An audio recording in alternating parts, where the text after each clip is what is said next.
Assalamualaikum warahmatullahi wabarakatuh. Shalom, perkenalkan nama saya Mentidian Basero dengan NIM 20030150006. Pada kesempatan kali ini saya akan menjelaskan tentang konsep dasar perkembangan moral. Yang pertama yaitu studi perkembangan moral. Studi perkembangan moral merupakan sebuah proses kajian yang membahas persoalan bagaimana dan melalui proses apa manusia belajar atau mengembangkan moral dan etika. Kemudian ada dua perspektif model teori untuk memahami isu moral, yaitu model teori interialisasi atau interrealization yang terbagi menjadi dua, yaitu teori psikoanalitik dan teori pembelajaran sosial. Kemudian yang kedua, model teori konstruktivis. Kemudian perkembangan moral Piaget tahun 1932 merumuskan sebuah model dan teori yang menekankan perkembangan kognitif pada anak-anak. Piaget mengidentifikasi dua kategori besar perkembangan moral, yaitu yang pertama, tahap heteronomi moralitas dari aturan memaksa. Pada tahap heteromoni, seorang melandasi pertimbangan moral kepada kepatuhan searah, yaitu kepada penguasa seperti orang tua, orang dewasa, dan peraturan yang sudah mapan. Karena peraturan itu suci dan tidak dapat diubah, seorang merasa berkewajiban untuk mengetahuinya. Benar dan salah biasanya dipandang sebagai hitam dan putih, kebaikan dan keburukan dipandang dari aspek konsekuensi hukum. Dan yang kedua yaitu tahap otonomi moralitas dari aturan rasional.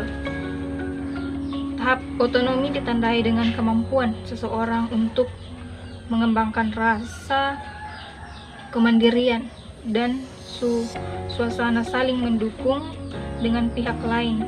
Benar dan salah ditentukan secara situasional, sementara peraturan bisa diubah relatif sesuai dengan tuntutan, situasi, dan kebutuhan manusia. Tugas dan kewajiban adalah relatif dalam kaitannya dengan pengalaman sosial, teman sejawat, dan penempatan diri pada posisi orang lain. Tahap ini biasanya ditandai dengan rasa hormat dan kooperasi dengan teman sejawat ketimbang patuh terhadap orang dewasa atau penguasa, orang dewasa yang berkuasa. Kemudian yang kedua, perkembangan moral Kohlberg mengembangkan teori pentahapan moral dari Piaget mengikuti 6 urutan pentahapan yang diorganisasi sebagai berikut. Yang pertama, tahap prakonfesional. Tahap ke-1 yaitu tahap kepatuhan karena takut pada hukuman. Kemudian tahap kedua yaitu mematuhi peraturan untuk kepentingan sendiri karena yang lain berbuat demikian. Kemudian yang kedua, tahap konvensional terdiri atas yang pertama, tahap ketiga ditandai dengan perilaku baik sebagai bentuk reaksi sesuai dengan harapan orang dewasa. Kemudian tahap keempat, anak secara sadar mempertahankan sistem sosial, tugas untuk keteraturan sosial dan keteraturan masyarakat. Kemudian tahap yang ketiga, pasca konvensional terdiri atas tahap kelima, anak melakukan kontrak sosial dengan lingkungan sosialnya. Kemudian tahap keenam, perilaku anak didasarkan pada etika universal yang konsisten.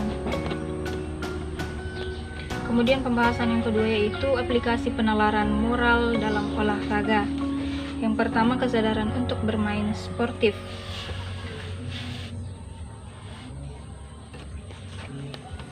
berpikir tentang apa yang terbaik untuk dilakukan dan mengapa disebut terbaik.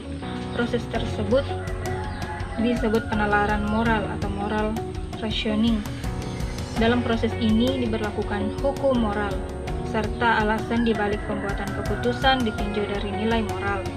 Prosesnya berlangsung secara sistematik karena berkenaan dengan evaluasi terhadap suatu objek dengan menerapkan nilai-nilai yang menjadi rujukan.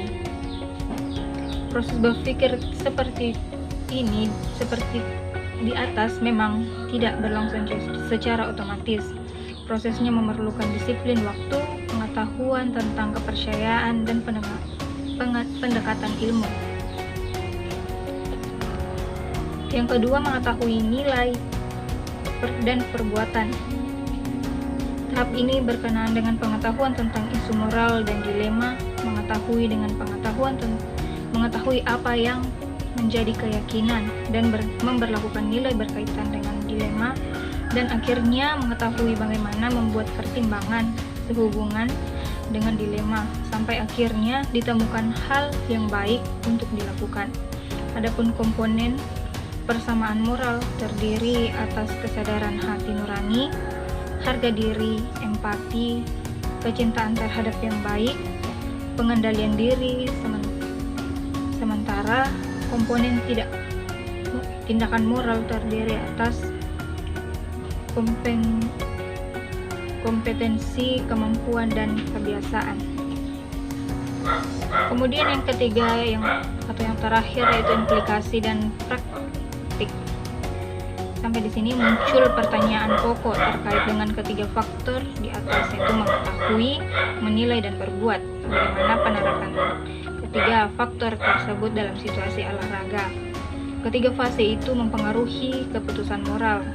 Berkaitan dengan persoalan ini sangat penting untuk dihayati bahwa olahraga dan pendidikan jasmani adalah kegiatan yang tidak bebas nilai dan justru merupakan gelanggang untuk membina moral. Nah, dari pembahasan tadi saya rangkum dalam satu kesimpulan, yaitu setiap komponen pada hakikatnya menyatu dan melekat satu sama lain dan saling mempengaruhi. Namun tidak berarti setelah kita tahu apa yang baik dan yang buruk, lalu kita berbuat yang baik. Dengan mengetahui yang baik dan yang tidak, berarti seorang mampu berempati dan mengendalikan dirinya untuk mengikuti tindakan moral. Sekian dari pemaparan materi dari saya, kurang dan lebihnya mohon dimaafkan. Assalamualaikum warahmatullahi wabarakatuh. Shalom dan salam olahraga.